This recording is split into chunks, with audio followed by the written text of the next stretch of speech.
Hello friends, welcome to the channel day to day update by doctor Ankita Singh Chakotiya. आज हम बात करने वाले हैं एस्टिवेशन के टाइप्स की। Now what is this aestivation? Aestivation is arrangement of petals या कह लीजिए arrangement of petal with respect to other member in Corolla.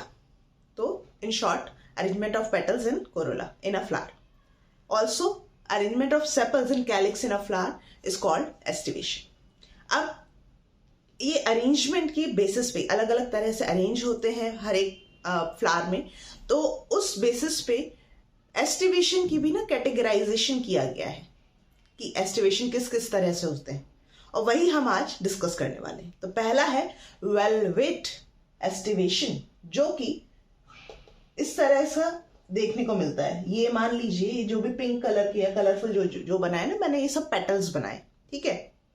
Sepal भी मान सकते हैं क्योंकि दोनों के लिए ही एस्टिवेशन का जो हम टाइप्स डिस्कस कर रहे हैं दोनों के लिए ही है, ठीक है। तो जब मार्जिन आपस में एक दूसरे से जस्ट टच कर रहे हो, है ना, टच कर रहे हो, तो ऐसे एस्टिवेशन को हम वेलवेट एस्टिवेशन कहते हैं। और आपको ये आजकल सरसों उग रहा है, तो सरसों का अगर आप फूल तोड़ के देखेंगे ना, तो उसमें यही होता है कि मार्जिन आपस में जस्ट टच कर रहे होते हैं, ओवरलैप नहीं करते। इसके एग्जाम्पल सोलेनम भी है और ब्रेसिका भी है। नेक्स्ट इज ट्विस्टेड, जैसे कि नाम से पता चल रहा है ट्विस्ट हो रहा होगा कुछ यहाँ पे, तो ऑफकोर्स ट्विस्ट होता है। एंड मार्जिन जो पेटल्स के होते हैं एक अंदर की तरफ होता है और एक दूसरे पेटल को ओवरलैप करता है। Example is China rose. Next is imbricate. Imbricate के ही तीनों टाइप है ये, और इस इम्ब्रिकेट एस्टिवेशन से पहले मैं एक चीज आपको जरूर डिस्कस करना चाहूंगी कि हम फ्लावर में भी posterior end anterior and find out कर सकते हैं। अब what is posterior and what is anterior end of flower?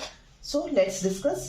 This is the mother axis, actually this is the main stem, ठीक है। मेन जो स्टेम होता है ना वो है, और इस तरफ जो पंखुड़ी जो पेटल देखने को मिलती है फ्लावर में, वो कहलाता है पोस्टीरियर, जो कि मदर एक्सिस की तरफ हो। और जो ब्रैक्ट की तरफ होती है ना, bract, we have already discussed bract in detail in one of my lecture, मैं उसका लिंक शेयर कर दूंगी आपके साथ में, तो ब्रैक्ट में नहीं अभी जाऊंगी। तो जो एंड ब्रैक्ट की तरफ होता है that is called as interior end, ठीक है। So posterior end anterior end. Now moving back to the imbricate.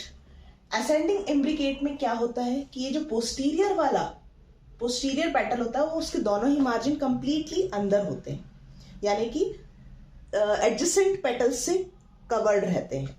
Anterior वाले की क्या होंगे? कंप्लीटली बाहर होंगे दोनों margin.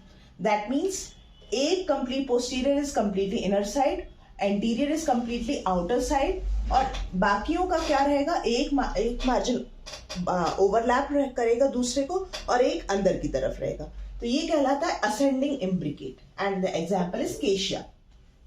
Next is the quincuncial imbricate. Quincuncial imbricate में क्या होता है कि दो पेटल्स कंप्लीटली आउटसाइड रहते हैं, देखिए ब्लैक वाला, दो पेटल्स कंप्लीटली इनसाइड रहते हैं, दोनों ही मार्जिन अंदर हैं, और एक के क्या होंगे? एक का मार्जिन एक बाहर होगा और दूसरा मार्जिन अंदर होगा। तो ये इस तरह का ये फॉर्मूला से भी आप याद कर सकते हैं क्विंक्विंशियल, जो कि सिट्रस में देखने को मिलता है। लास्ट इज डिसेंडिंग और विक्सिलरी इम्ब्रिकेट। विक्सिलरी एक्चुअल नाम जो इसका पड़ा ना, इसलिए पड़ा क्योंकि एक पेटल बड़ा ही स्पेशल होता है इस तरह के फ्लावर में, उसको हम कहते हैं वेक्सिलम और स्टैंडर्ड। ये बहुत बड़ा पेटल होता है और उसके दोनों ही एंड्स ना किसी भी दूसरे पेटल से अंदर की तरफ नहीं दबे हुए होते, ये बल्कि ओवरलैप करता है दूसरे एडजेसेंट अपने पेटल्स को। और इसके जो एडजेसेंट पेटल होते हैं वो कहलाते हैं विंग और एलाई। उनका ये कंडीशन होता है कि one margin is towards inside of, और कह लीजिए कि दबा हुआ रहता है बिकॉज ऑफ वेक्सिलम, और एक जो है दूसरे पेटल को, अपने साइड वाले पेटल को ओवरलैप करता है। और ये वाला पेटल जो लास्ट है वो कहलाता है कील और carina. This we can easily see in sweet pea. So these are the different types of aestivation, that is the arrangement of petals और sepals in corolla and calyx in a flower. I hope ये lecture अच्छा लगा हो। अगर अच्छा लगा हो तो please hit the like button, share this video with your friend, and please subscribe my channel. मिलते हैं आगे के लेक्चर्स के साथ में। Till then stay safe and stay blessed. Bye bye.